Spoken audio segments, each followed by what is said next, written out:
Scientists once asked a question no one wanted answered. Can life return after death? To test it, he didn't wait for death.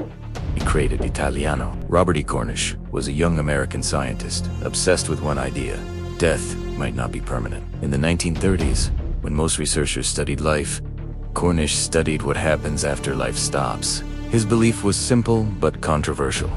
If you restart circulation and oxygen fast enough, maybe the body remembers how to live. To do this, Cornish designed a strange machine, seesaw-like revival table.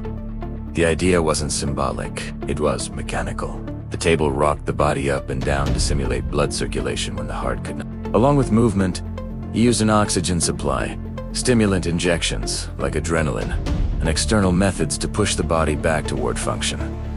But the key part, the subject had to be clinically dead first. Cornish tested his theory on dogs, starting with animals that had recently died. He later moved to inducing clinical death in controlled conditions to test the full revival process. In his most famous trials, the dog's heart stopped, breathing ceased, and then circulation was artificially restarted by the machine. Oxygen was administered, and stimulants were injected to encourage the body's systems to reboot. Two early dogs in his trials reportedly showed signs of revival gasping, with a heartbeat returning. They weren't perfectly healthy, not fully restored, but they were alive again for a short time after clinical death. Cornish didn't hide the results. The world just didn't know what to do with them.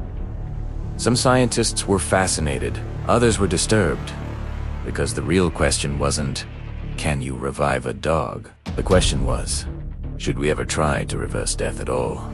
Cornish believed yes, as long as it was science, not spectacularly. But the public disagreed, and the government intervened. Not because it failed, but because the experiment was rewriting the definition of clinical death itself. Cornish wanted to continue to larger trials, but funding and permission were pulled. His work wasn't destroyed, it was discontinued by authority, not due to evidence of harm, but due to the fear of where the question could lead. Cornish became a scientist, remembered not for what he achieved, but for the line he almost crossed. Cornish proved one thing clearly: the world fears the questions that blur the border between life and death. And the dog experiments became history's first real warning about resurrection science without ethics guidelines. Now it's your turn to decide. Was Cornish a pioneer or a warning? Tell me in the comments. Thanks for watching.